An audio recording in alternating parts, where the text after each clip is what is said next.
HMPV వ్యాధి ప్రాణాంతకమైనది కాదు అని ప్రజలు ఎవరూ ఆందోళన చెందవలసిన అవసరం లేదని hospital superintendent doctor K Venkateswarlu తెలియజేశారు.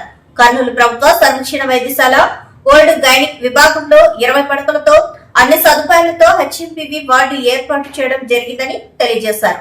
హెచ్ఎంపీవీకి సంబంధించి హాస్పిటల్లో ఎక్స్పర్ట్ కమిటీని 6 మంది వైద్యులతో ఏర్పాటు చేయడం జరిగిందని అన్నారు.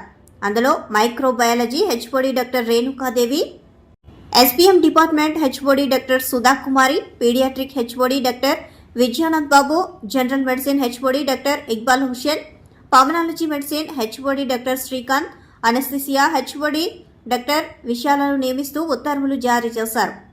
హాస్పిటల్లో అవసరమైన మందులు మరియు వైద్య పరికరాలు, అవసరమైన వైద్య సిబ్బందిని అందుబాటులో ఉంచడం జరిగిందని అన్నారు. హాస్పిటల్లో ఇప్పటి వరకు ఎలాంటి హెచ్ఎంపీవీ వైరస్ కేసు నమోదు కాలేదని అన్నారు.